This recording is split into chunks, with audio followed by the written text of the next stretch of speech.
This is actually really great and nobody's ever heard it before. So I'm going to give you the tea.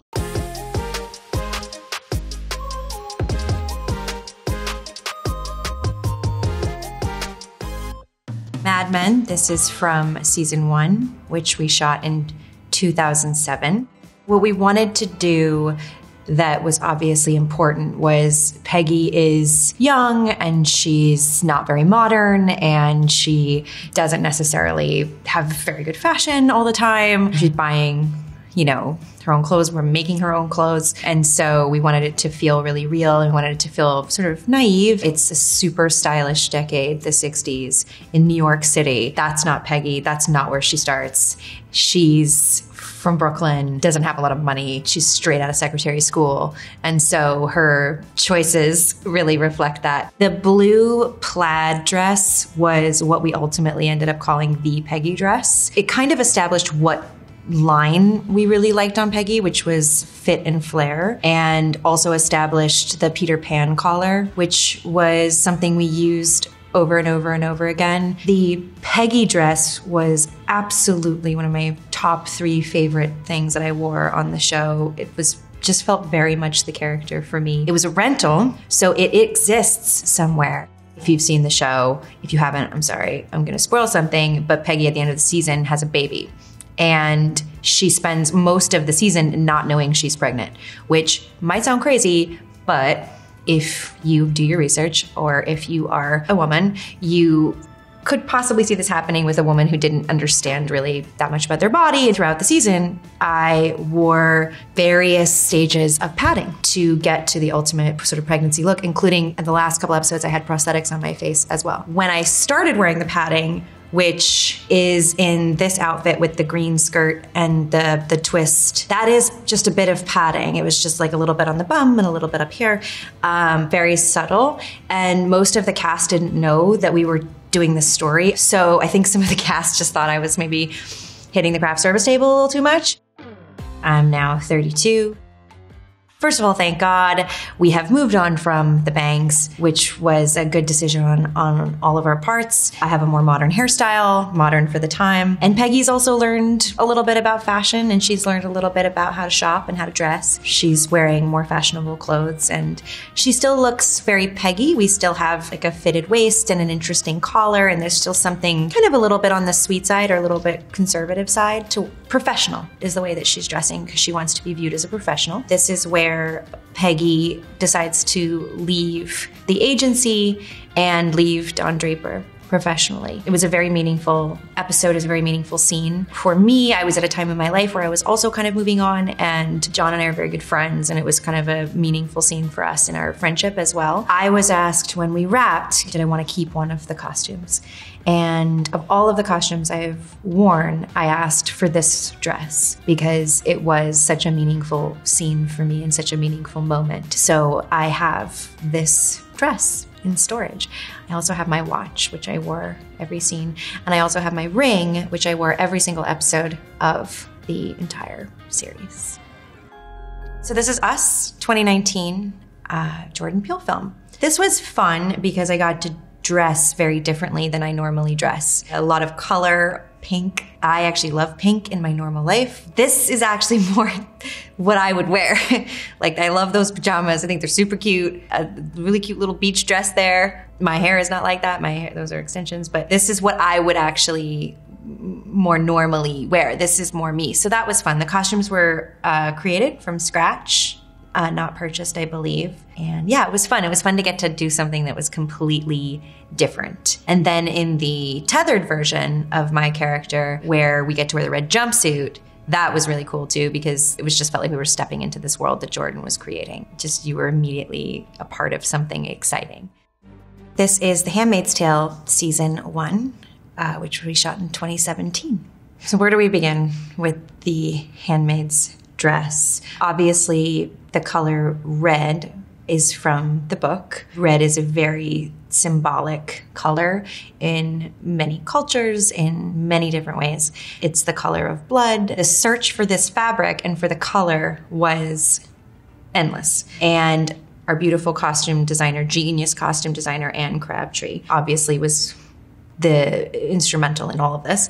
And I asked her to send me a swatch of this red because I had only seen pictures of it. So she sent me a swatch over FedEx so that I could actually see the fabric and the color in person to give it the final approval. There were a couple things that were really important about this costume to Anne and I. One, I really wanted it to be comfortable. It was something I was gonna have to wear a lot. Anyone knows that sometimes it's most important that something is comfortable. But one of the tests we did is, could you wear this dress out on the street with a pair of flip-flops and a crossbody bag in New York City? And that was kind of a test of, could this dress be something that you could be that comfortable in the modern world? People don't realize that there's actually 3 layers to the skirt. It's actually 3 pieces of this fabric. This fabric was tested in slow motion to make sure that it had the right movement, because we use a lot of 48 frames on the show. So we wanted to make sure it had the perfect movement to it. It had to be light. I wanted it to be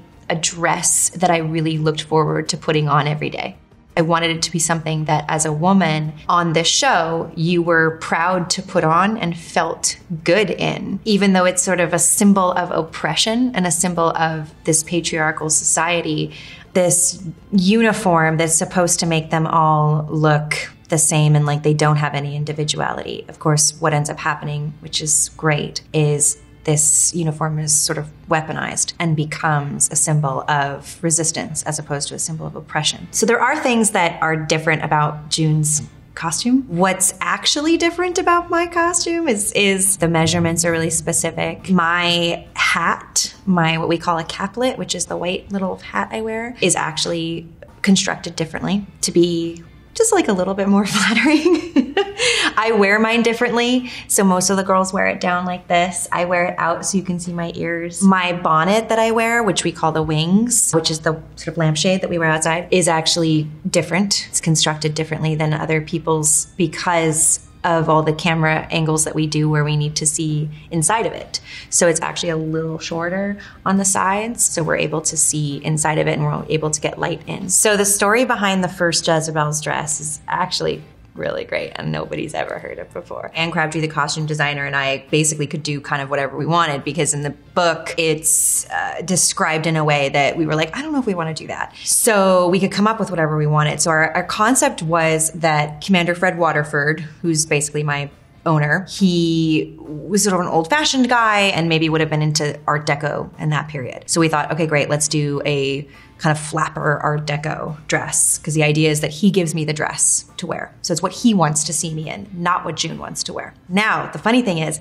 so this dress actually is from Amazon, and we found it and ordered it and then reconstructed it to make it look awesome. So now we're in Handmaid's Tale season 5, 2022. It's now streaming. This is a really fun season to talk about because we have a new costume designer this year whose name is Leslie Kavanaugh, and she is a genius. It was the first season that we were doing where we were able to really dress June, not in the Handmaid's costume, not in flashbacks. So we had to figure out, who is she? What does she look like? What does a woman who has been used to wearing the same thing every day, the uniform that is prescribed for you, now that she has the opportunity to dress herself, what does she wear? She's also a mother. She's also gets herself into some trouble sometimes. Couldn't be super expensive because she doesn't have that much money. Like it needed to live in a certain world. Leslie did the most amazing job of kind of creating a new character, which was an amazing opportunity for us in season 5 to have the opportunity to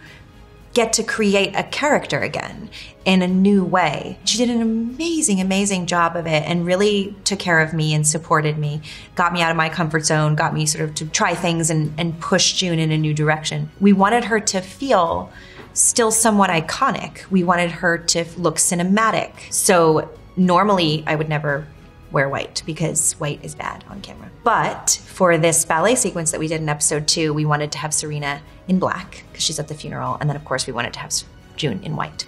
Good versus evil, black swan, white swan. That was the concept. So we had to do a white dress, but then we decided to do a kind of cream colored coat over it so that it had a little bit more texture and wasn't just awful white on camera.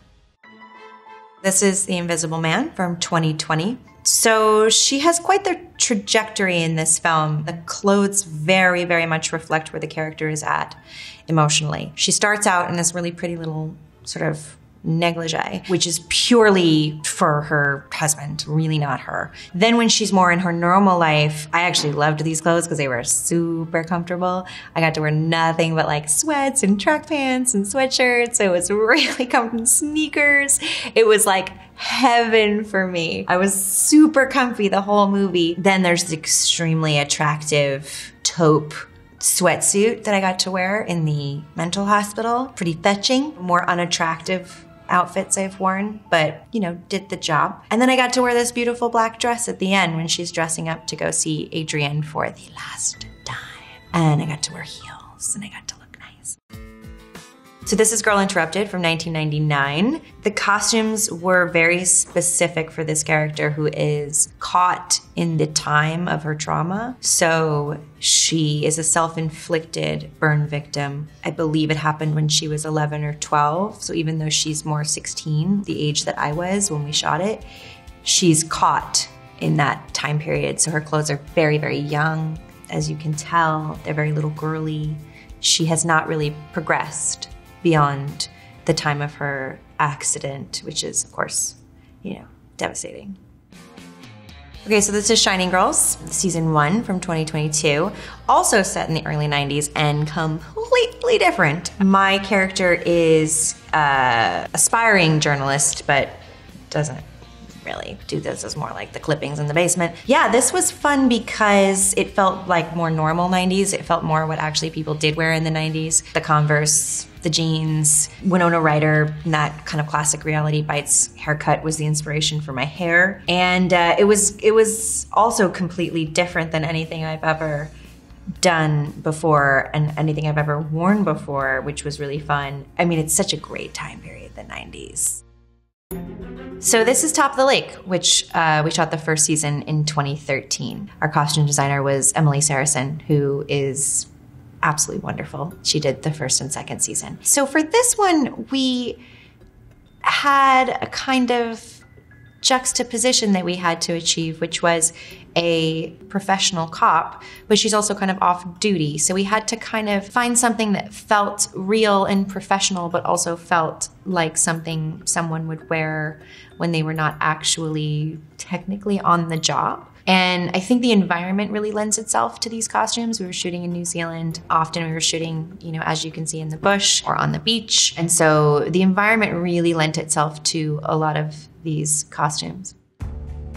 This is Her Smell from 2018. So this was fun because it was the early 90s, and that's just a fun era to do. The film takes place in 5 acts, so we got to kind of show this character's progression over these 5 acts, and I had 5 costumes to wear. Our costume designer, Amanda, did an amazing job. Very hand-picked pieces for this character as she kind of descends into madness. Nothing was like anything I would ever wear in real life, which was really fun. Very wild. I think I'm wearing like sparkly purple shorts with fishnets in this, not something I usually wear. I did keep this t-shirt because it's cool and it's soft. It was either vintage or created, but it was pretty much mostly real and vintage and from the time period.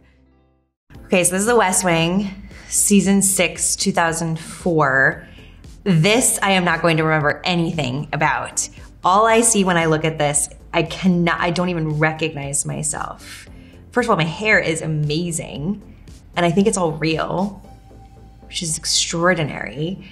Thank you, Glamour. It has been so fun revisiting some of these looks with you and these memories, and I hope you've enjoyed it.